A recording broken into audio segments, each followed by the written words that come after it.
Hey guys, welcome back to my channel where I'll be discussing the NWSL Regular Season Match between the Orlando Pride and Racing Louisville. You can also listen to this match review on Spotify, link in the description below. Likewise, if you're listening to this on Spotify, you can also watch this game review on YouTube. Link will be in the description.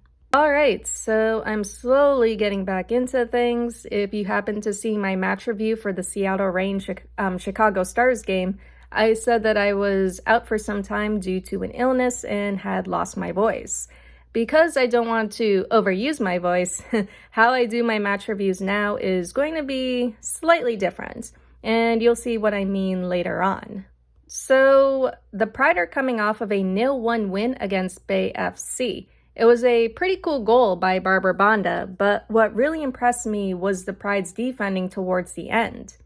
Bay FC were on the attack and they almost came close to scoring because Morehouse came off her line and the goal was kind of left open. Bay FC made an attempt and I thought it was Ohane that saved the ball off the line, but it was actually Kylie Nadiner. Thanks to that save, the Pride were able to come away with that 0-1 win. So breaking through defenses has not been an easy thing to do for the Pride, but this team is pretty tenacious. I think that's a good word. They're getting their attack forward, increasing their pressure more and more, and they are eventually finding their way through. It may take them a while to do so, especially if you look at the Pride's earlier match against the Houston Dash. It took them till the 99th minute to score. But, you know, the Pride, they'll eventually do it. They'll eventually find their way through.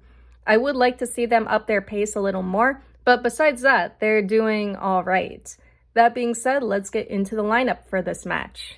All right, so the lineup. We have Anna Morehouse in the goal for defenders Corey Dyke, Kylie Nadiner, Emily Sams, and Ohane Hernandez. In the midfield and attack, Summer Yates, Haley McCutcheon, Martha, Angelina, Barbara Banda, and Ali Watts. It is a good lineup. It is kind of what we would expect from the Pride, especially when it comes to the attack. Yeah, I saw this and figured it was very attack-focused, very attack-heavy. That could be a bit concerning, but I'll get into that later. Yates, though, she will be able to get forward with Martha, Angelina, Banda, and Watt. She connects well in the attack and will put pressure on the Louisville back line. That is something she likes to do. We could also see good connection in the attack between Martha, Banda, and Watt. The Pride will likely face some challenge from the Louisville backline, but as long as they can maintain their pressure, pace, and intensity, the Pride will be able to break through. Eventually. It could take some time. I mean, the sooner they can put away their chances, the better. Okay, so there could be some questions raised about the Pride's control in this game. Perhaps Gautreau should have started too, but if needed, she is available off the bench. How the Pride manages the midfield is going to be important in this game. And it was kind of the thing that I was concerned about. So how they manage the midfield is going to be important, especially if the Pride's attack is wanting to get forward. We could see long balls and passes up to Banda, which works pretty well, as long as Banda can get open, as well as Yates battling her way through the defense, which will be fun to see. Anyway, that all being said, let's get into the first half. All right, so the first half, we are off. Also, my air condition is on because it's Florida and it's really hot right now. All right, so the first half, Racing are in a 4-3-3. The Pride are in a 4-4-2.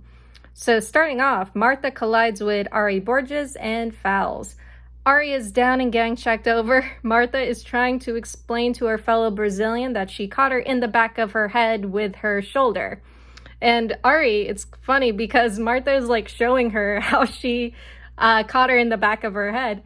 And Ari's like, probably like, yeah, I know, I felt it. So 12 minutes in, the Pride were facing a lot of pressure in the early minutes of this half. Racing has been aggressive and has had a handful of dangerous chances.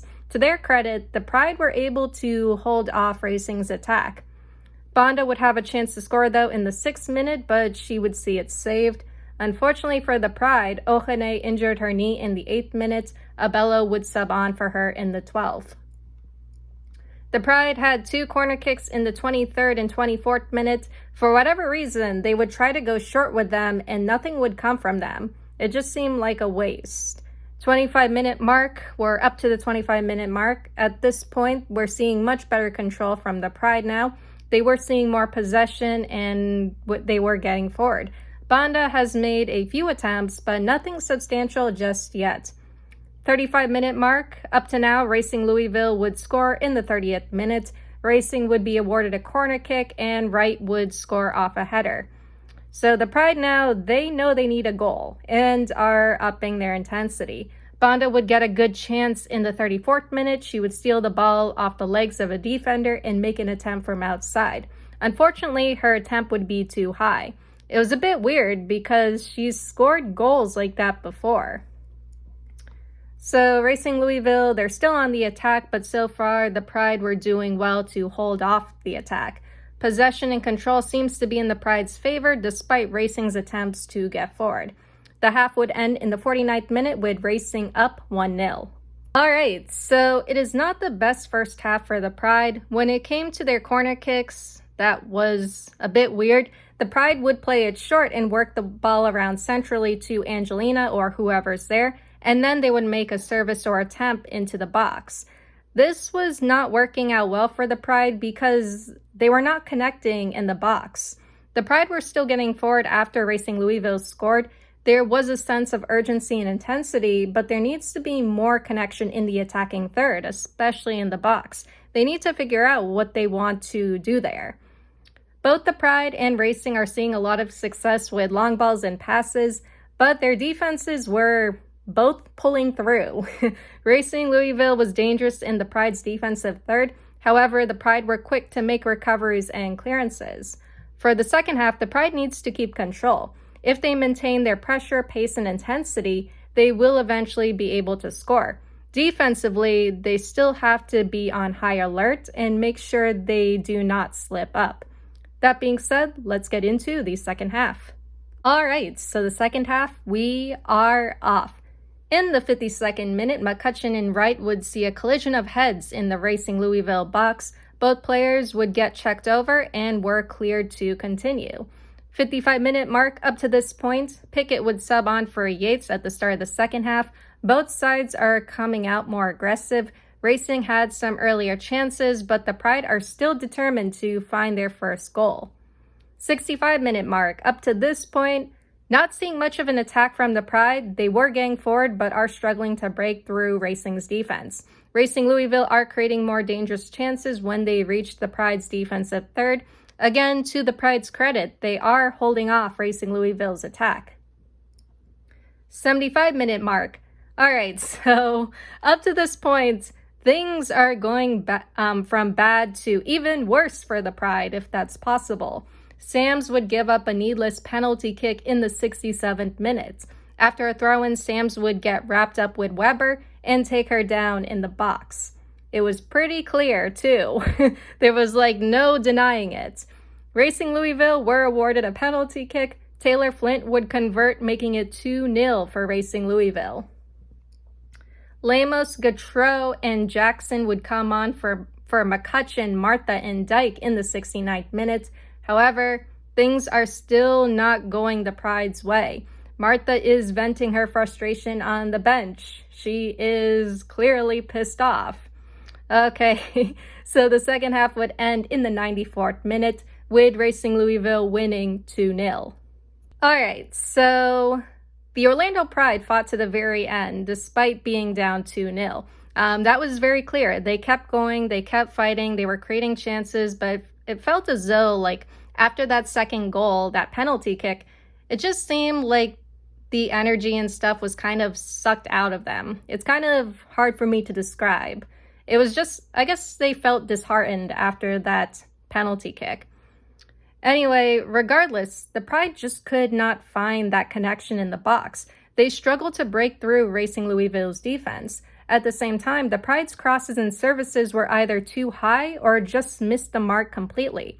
Players were either arriving late or not there at all. Interestingly enough, the Pride were doing these short corner kicks. They were doing these short corner kicks throughout the match. They would play them short and work the ball around centrally, outside the box. Part of the reason why these were not working was because they were too slow on that buildup, and since the ball is being played into the box centrally, it is crowded, especially with Racing Louisville staying tight and compact. This made it harder for the Pride to connect with those, on top of them just not connecting in the box for this whole game. But yeah, it is a disappointing loss, but I think it's one that the Pride will bounce back from. I'll talk about it in another video, but something the Pride needs to do is they really need to figure out how to break through these teams' defense. It's starting to become a pattern, especially when they are doing it really late. They need to figure out how to break down defenses and break through them. But for now, I'm just going to leave it at that. That is all I have for you guys today or tonight, and I'll see you all in the next one. Later.